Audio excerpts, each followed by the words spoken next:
Welcome back, everyone. If you ever needed a good reason to continue to watch Tokyo on Fire, this is it.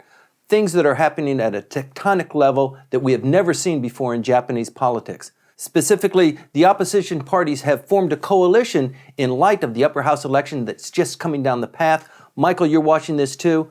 They have formed a coalition. They've melded some of their opposition party ideas, lining them up. And we have the upper house election coming up for the proportional representation and the district representation. It seems like on this part, they are not in agreement. On this part, they are. Well, okay, first of all, I disagree with the term coalition. Okay. And if I look at you funny when you use that term, it's because you deserve it. I think this is better You're described. Sekoi. Yeah, I am Sekoi. This is better described as an alliance. Mm-hmm. If it were a coalition, they would work out their policies between themselves and coordinate on policies. They've coordinated, but on a very limited set of big ticket items that are designed to emphasize how different they are from the current administration.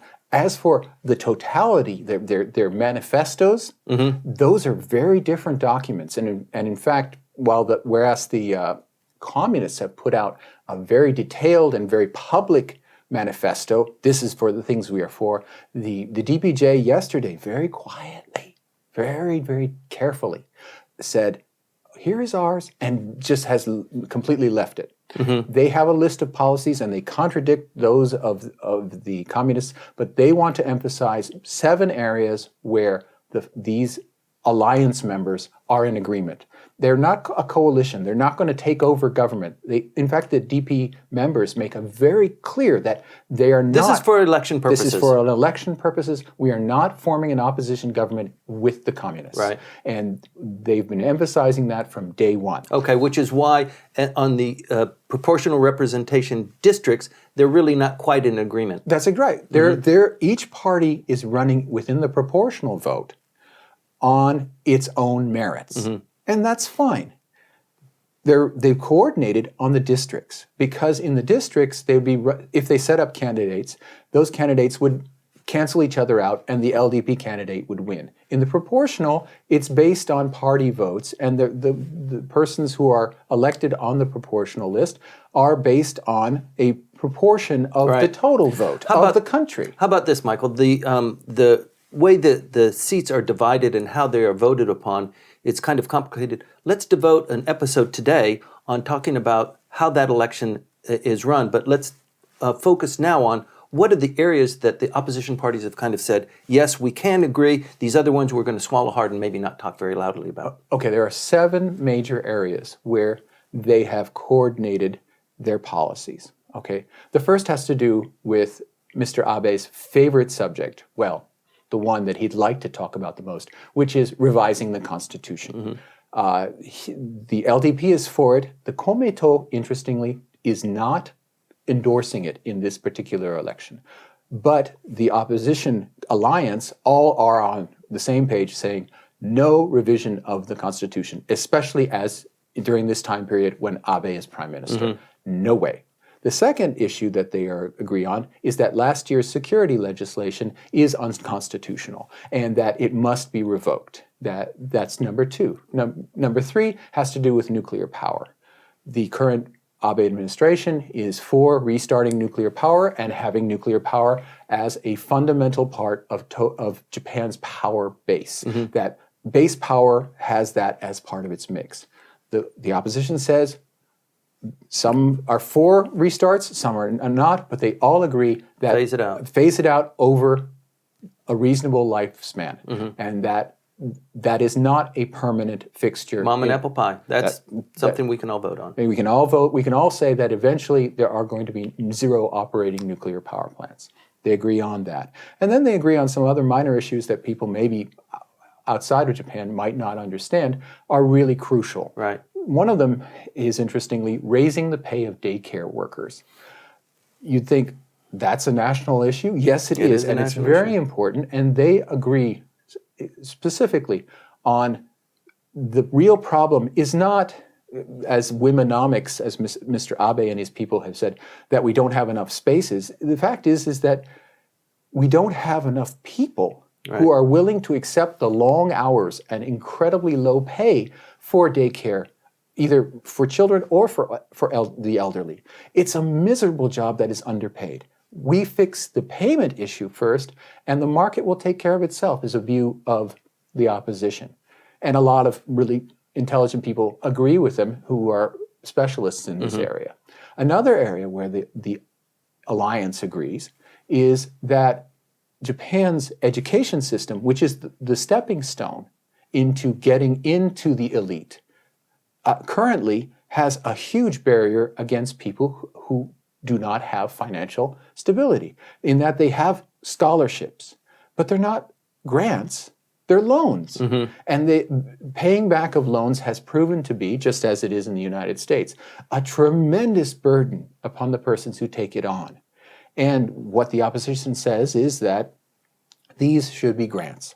And the Komeito, the ruling coalition member, agrees. And that leaves the LDP out in the cold. It's a very interesting issue in terms of the dynamics of the parties. It's a time like this when these small variations in the difference of the parties really come to the fore, and you can examine them, and you can see people, sweating because they are being examined. They're on the manifesto. They're being questioned about that. We've got 6 days before the election starts. And the thing is that for one of them in particular, the Democratic Party, or formerly the Democratic Party of Japan, is taking a real flyer on, which is opposition to TPP. It was under the DPJ administration that TPP was accepted. And in fact, the Prime Minister at the time, Prime Minister Kan, saw it as the way of opening up Japan for the 3rd time in its history, equivalent to the black ships arriving in the 19th century, equivalent to the occupation, that this was the Big Bang. And now, the current DP, no, we're actually against that. That's a huge bet on their parts that people will forget. So when you say sweating, I bet they are on that one. Right. We have to pay for this somehow. What is the the alliance party's position on the imposition of the tax and the reduction for 8% for foodstuffs, newspapers, that sort of thing, and the fact that the Prime Minister has pushed it off into the future 2.5 years? Every party, including the ruling coalition party, is on board saying that the delay is a great idea. And in this case, they're all being opportunistic. They're all saying, we don't need a tax imposed.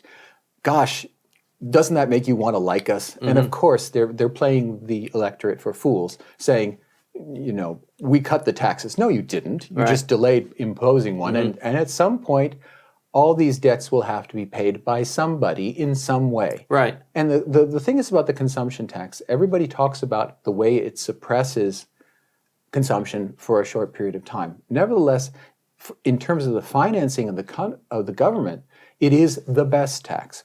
If you look at the tax forms if you look at the statistics and the graphs, you see that corporate income tax or personal income tax, they fluctuate wildly based upon the global economy. Whereas the consumption tax, people have to buy things.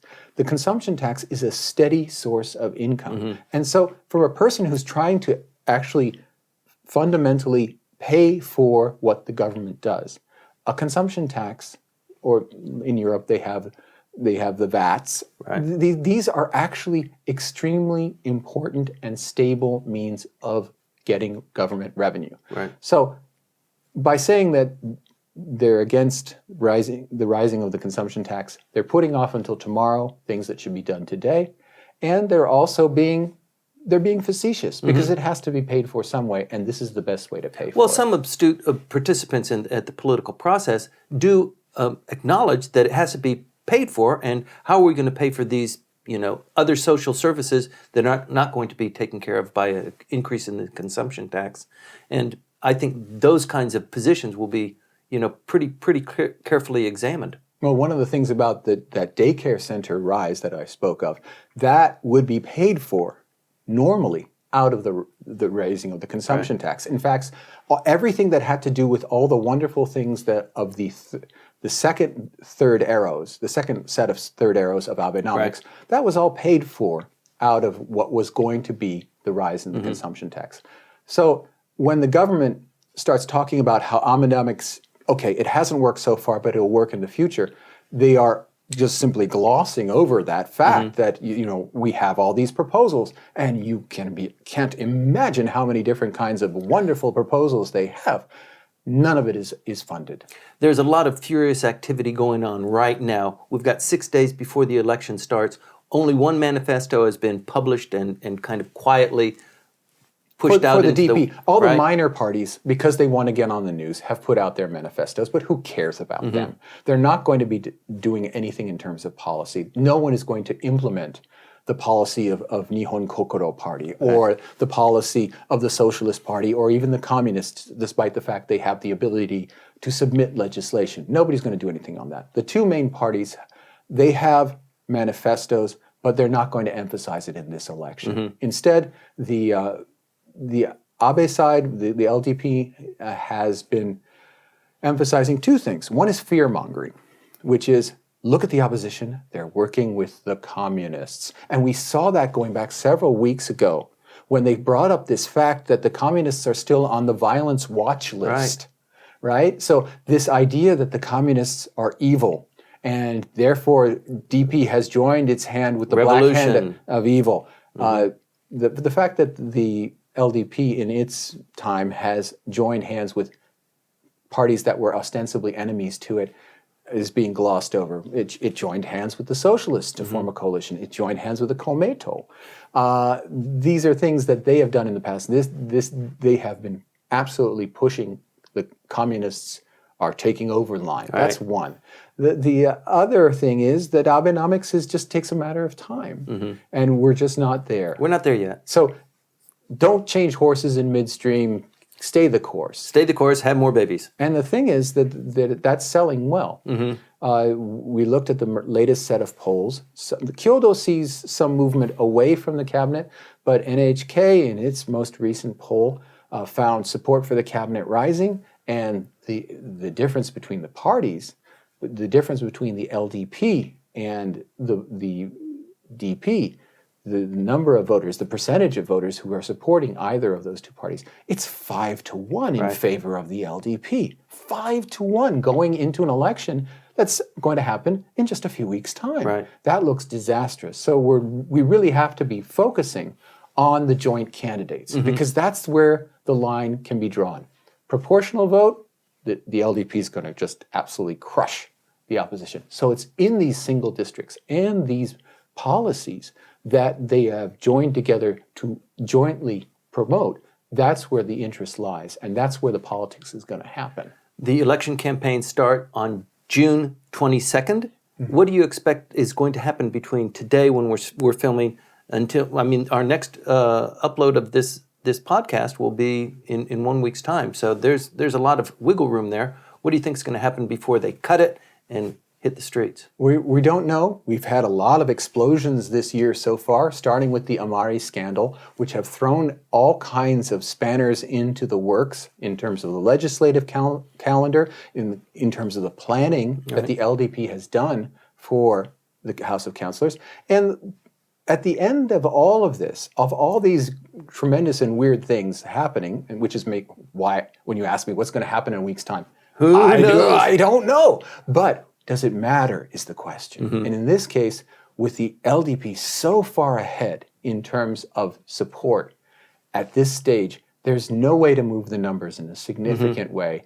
There's really very little that the Democratic Party can do except emphasize its alliance. It can't emphasize its own identity.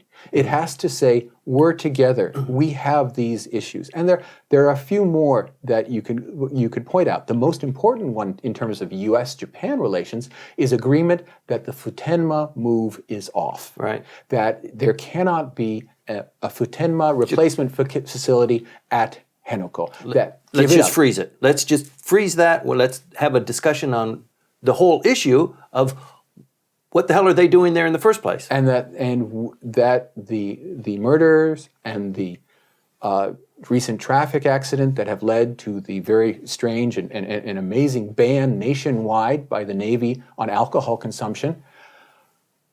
This has played into this narrative, and they're emphasizing that this deal that was struck in the 1990s cannot go forward. And they'll talk about only these main issues where the alliance of, and again, I take issue with your word coalition, this alliance of opposition parties, they stand together. They're not going to work, I think, in terms of the DP, given that they are currently at 7.5, 7.6% support. They're not going to emphasize their own identity. They're going to identify, they're going to say, look at us as a member of an anti-Abe team. And that's where I think the politics is going to head in this next few weeks as we head towards the July 10 date of the House of Councilors election. The parties in opposition to the ruling coalition, the LDP and Komeito, have formed an alliance to crush the LDP in the upcoming upper house election. Campaigning starts in 6 days. Stay tuned.